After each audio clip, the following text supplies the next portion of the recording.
Probably already know what disaster preparedness is, but what about disaster mitigation? Let's learn what that's all about with our friends from the Hawai'i Emergency Management Agency. Watch.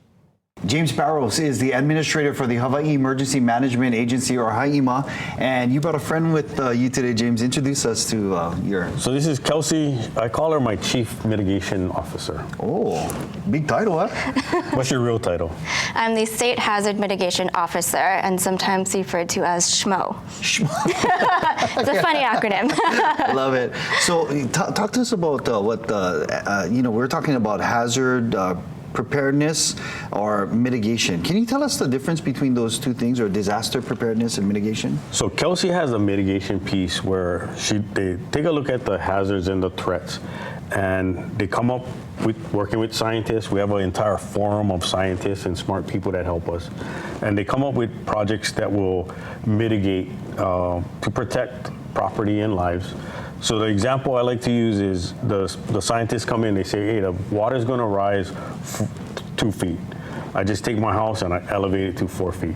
I just did a mitigation project so my house isn't impacted by the water when it rises. Got you. And how would we, what's an example for preparing in that instance? The preparedness would be, I keep my house here and I just go get sandbags. Got you. Right. Okay, I got you. Okay, I get the. What have you guys done to sort of mitigate, thinking about future possible disasters? What have you guys done to sort of mitigate, that type of destruction or disaster? Sure. So the Big Island is very vulnerable to earthquakes. So we have a seismic retrofit of a bridge right down the street from Hilo Medical Center. Oh. So that project will help protect and make sure that that bridge withstands the impacts of earthquakes should one happen. Right, we gotta have access. If something like that happens, we gotta have access to our hospitals. What about here on Oahu? We have the Lanakila Pacific.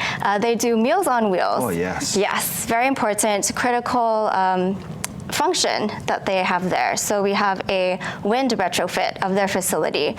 What does that mean?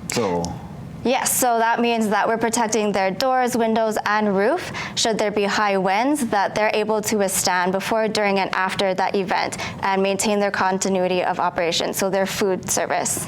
Very smart. I love that, because they are downslope. If they're in Nu'uanu, the winds could definitely, high winds could definitely impact them. And then you also said you guys did a project on Kauai. Tell us about that one. We did, yes. We did with the Kauai Wilcox Medical Center, and we provided them backup generators and a fuel tank should they have a power outage, so they can maintain their critical facility, their hospital.